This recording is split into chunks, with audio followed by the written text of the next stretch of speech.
Senator Steinberg. Thank you, members. Appreciate the good ribbing and the good nature here, but this is serious business, and I'm not going to talk about buses. I'm going to talk about people. I just want to point out, again, as your leader, to put into context what has occurred over the last 3 days. Wednesday, we put forward on this floor $11 billion worth of cuts. Yesterday, we put forward $3 billion of current education year cuts plus some deferrals. And today, we put forward some one-time revenue solutions consistent, mostly consistent, with the governor's own proposals. So, Senator Ashburn, when you talk about cuts 37 times or whatever, it wasn't 37, it was, but regardless, not a funny subject. Respectfully, you have voted and your colleagues have voted against $14 billion worth of cuts over the last 2 days. Taking the three pieces together, Wednesday, Thursday, and Friday, I don't call that piecemeal. I call it a body of work over not 3 months, 3 days. 3 days in terms of the work on this floor. We are now up to, with these three bills, a $21.5 billion solution. Maybe it's not the 24, the magic number, but it's 21.5. So it's anything but piecemeal. And my friend Senator Strickland, when you talk about comparing February and June, there is a big difference. I remind everyone, we have a budget. We have a budget, actually the earliest budget in California history. This is a budget revision. It's not a matter of meeting some constitutional deadline. It is a matter of taking corrective action to avoid IOUs and to balance our budget into the 9-10 year. Senator Runner, you talk about withholding for independent contractors. Let's be clear what that's about. It's the same withholding that we applied to wage earners throughout California.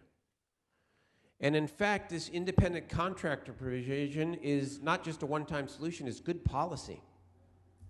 We all voice our concern about the underground economy in California. And the fact of the matter is the taxpayers are losing hundreds of millions of dollars a year because we don't withhold early. And some contractors, some, not the majority, but some, don't pay any taxes at all. And how about the unfairness to the legitimate contractor who's paying his or her taxes, who is put at a competitive disadvantage because somebody else is not paying their taxes? Finally, the rhetoric back and forth, again, I consider it an important part of the discourse and debate as we present to the public our differences, always with the goal of resolving our differences and getting to a solution, and doing so sooner than later. It is important to point out the following about today's measures. These measures represent the intersection of where the governor and the Senate Republicans disagree. And this is what we talked about a couple of days ago.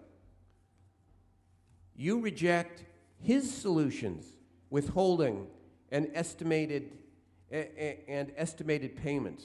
$2.3 billion, according to my computer here. So I have a question for you as we proceed over the next several days.